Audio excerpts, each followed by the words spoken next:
بسم اللہ الرحمن الرحیم۔ السلام علیکم پیارے دوستو۔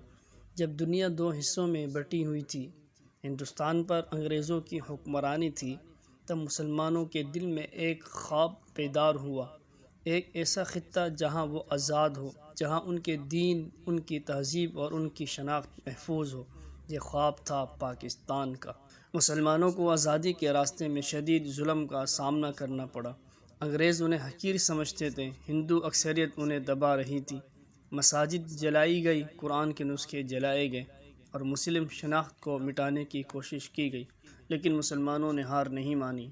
علامہ اقبال نے تصور دیا، قائد اعظم نے قیادت کی اور لاکھوں مسلمانوں نے قربانی دی۔ 1947 کا سال آیا، پاکستان بن گیا، مگر آزادی کا سورج خون کی نہروں سے نکلا۔ لاکھوں مسلمان اپنے گھر، زمینیں اور جائیداد چھوڑ کر پاکستان کی طرف روانہ ہوئے۔ راستے میں ٹرینیں خون سے بھری گئی، ماؤں کے سامنے ان کے بچے ذبح کیے گئے، بیٹیوں نے عزت بچانے کے لیے کنوؤں میں چھلانگ لگا دی، نوجوانوں نے اپنے سینے پر گولیاں کھا کر لا الہ الا اللہ کا پرچم تھاما۔ یہ وہ قیمت تھی جو پاکستان کے لیے چکائی گئی۔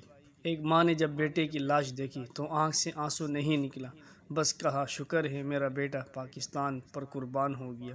ایک لڑکی نے اپنی آنکھیں تلوار سے نکال دی، مگر لا الہ الا اللہ کا نعرہ نہ چھوڑا۔